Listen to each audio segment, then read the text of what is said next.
Bonjour tout le monde, bienvenue sur la chaîne Digital Web, c'est Farid, je suis là encore pour vous faire une présentation d'un outil de la suite Mangools, et cet outil, cette fois, ce qu'on va attaquer et que je vais vous présenter, c'est SERP Watcher. Allez, on attaque.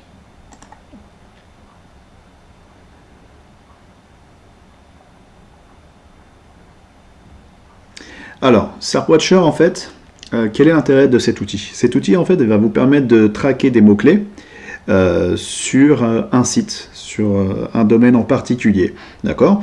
Vous allez rentrer un nom de domaine et vous allez lui indiquer les mots-clés que vous souhaitez analyser en termes d'évolution au niveau du ranking. Donc là, en fait, moi, j'ai analysé un certain nombre de mots-clés sur deux comment dirais-je, URL, d'accord, de sites.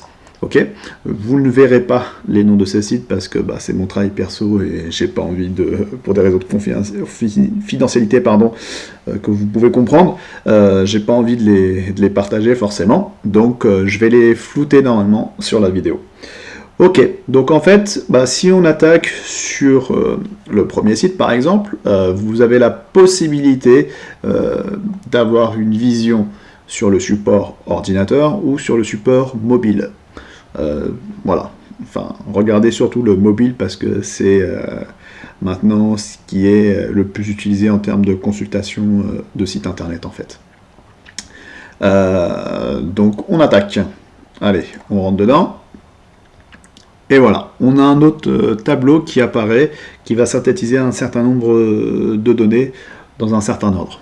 Donc on est bien sur un site, on est sur le périmètre France, on est sur le support ordinateur, on a la possibilité d'aller sur le support mobile, d'accord? Restons sur le support mobile. Et suite à ça, vous avez toute une liste de mots-clés, d'accord, que vous entrez, d'accord, qui apparaissent ici.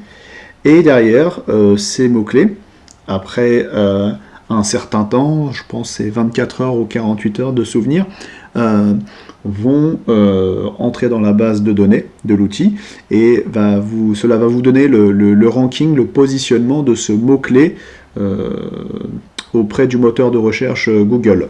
Donc si on regarde sur la partie gauche, vous avez le ranking qui a été fait en date du 26 novembre, comme vous pouvez le voir en surbrillance. D'accord ?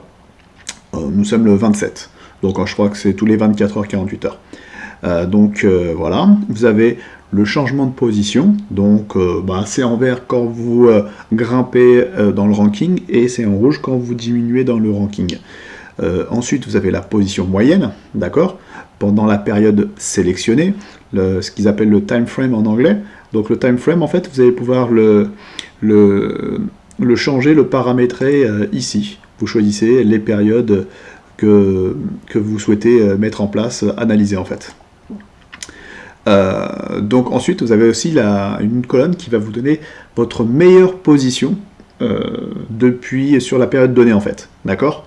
Donc là, en l'occurrence, par exemple, pour ce premier mot-clé, notre position, la meilleure position qu'on ait pu avoir est la 5e position. Ensuite, vous avez une autre colonne qui va vous donner le volume moyen de recherche mensuel sur les 12 derniers mois. Donc voilà, 570 en l'occurrence. Autre colonne, vous allez avoir l'estimation de visites par mois, d'accord? La visite estimée par mois mensuelle en fonction de votre ranking.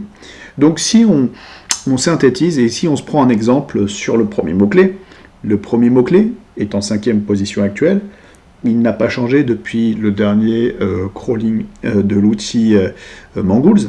On est à la position moyenne 5,9, donc on est aussi entre 5 et 6, plus près de 6 que de 5. Notre meilleure position est la 5e position. Le volume moyen de recherche mensuel est de 170, et comme nous on est positionné en position 5, ça nous permet de grappiller 28 visites par mois. D'accord ? Donc en fait, ça va être vos estimations de visites. Voilà.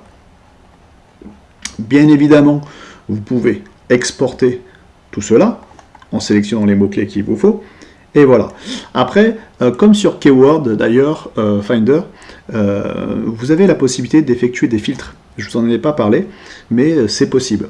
En fonction des positions, du volume de recherche, des estimations de visite, par rapport à certaines adresses d'URL, d'après ce que je comprends, je n'ai pas trop utilisé ce champ-là, en incluant certains mots-clés. Voilà. Vous pouvez faire certains filtres. C'est pareil pour la partie Keyword Finder, où vous pouvez aussi paramétrer le niveau de difficulté en termes SEO. Voilà. Donc, on repart. Alors, sur la partie droite du SERP Watcher, le tool The Mongols, vous avez le Performance Index, un graphique, qui vous indique, selon ses calculs, en fait, la variation de la performance de votre ranking. Juste en dessous, vous avez les top gagnants et les top perdants, avec comme valeur de référence ce fameux Performance Index, d'accord, sur les différents mots-clés. Juste en dessous, on trouve un graphique, et là, moi, ça m'intéresse un petit peu plus, des visites estimées mensuelles, qui vous montrent les fluctuations sur une période donnée, le fameux time frame, la période que vous sélectionnez juste ici, d'accord. Donc, en gros, ce qu'on est en train de dire, c'est que j'ai augmenté de 6,45% par rapport à la période de départ, d'accord, point de référence de départ. Et là, on a exactement la même chose, les top gagnants et les top perdants, mais sur le référentiel visite estimée. Donc pour ce mot-clé là, je suis à la 17e place, j'ai gagné 8 places en position sur Google, sur la SERP, et ça m'a amené 5 personnes en plus en visite estimée. D'accord. Enfin, on a un autre tableau juste en dessous qu'ils appellent le Keyword Position Distribution. En fait, c'est juste une répartition de vos mots-clés tels qu'ils apparaissent dans leur positionnement.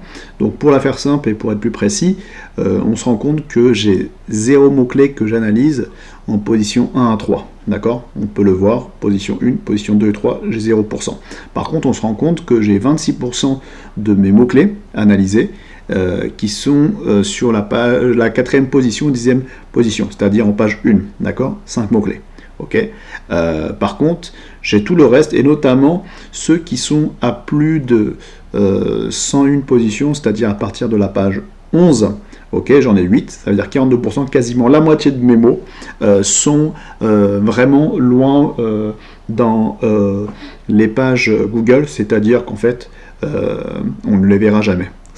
Voilà, si vous n'êtes pas dans la première page, et notamment dans les 3, 4, 5 premiers, c'est comme si vous n'existiez pas.